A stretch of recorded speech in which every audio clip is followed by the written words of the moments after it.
Fala pessoal, beleza? Fazer um vídeo aqui que faz tempo que a gente não posta vídeo, mais de uma semana. Esse cliente chegou aqui e ele tava com som já de outra loja.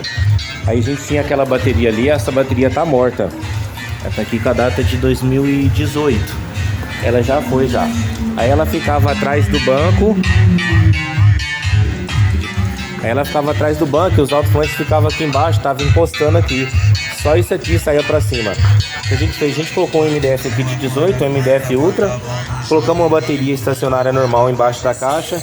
Deixamos a caixa um pouquinho mais pro alto para ficar livre. Um detalhe interessante também é que tinha capacitor nessas cornetas. Aí quando usa crossover e processador, não usa capacitor.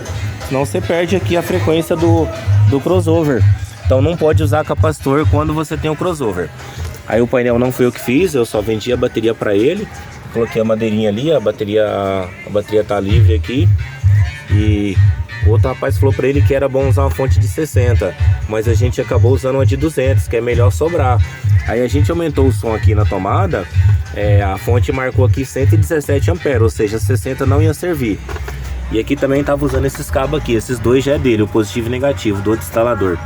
Aí tava usando no cabo 16 para 3000, e da 3000 passava para 400 e passava pro crossover. E o mínimo é 21 para 3000. Então eu tô usando um 21 para 3000 e um 21 para fonte de 200 amperes direto na bateria. E um cabo 6 direto para 400, e a 400 tá ligado junto com o crossover. Outro detalhe interessante é o seguinte, é sempre bom usar 2 RCA, caso o rádio não tenha 2 RCA, usar 2Y. Porque só tinha esse RCA vermelho, entrava um aqui no médio e outro aqui no Twitter. Aí o que acontece? A 400 estava ligado na frequência dos Twitter. A frequência do Twitter é caso se você tiver um Twitter bom, um Twitter 405, um Twitter bom, usar um módulo só para ele.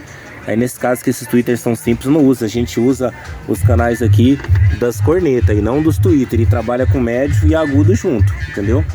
Então é isso daí. Aí a gente colocou a bateria, fez o suporte. Agora é só regular o som só. Vamos ver como que ficou.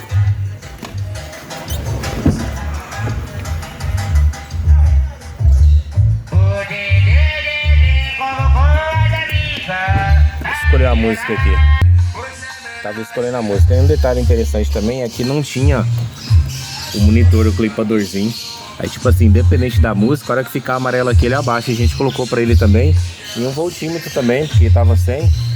Sempre bom estar com voltímetro. E longa distância não tinha. A gente colocou também. Um som desse é difícil ficar. É difícil não, é ruim ficar sem controle, né? Vamos lá ver como é que ficou.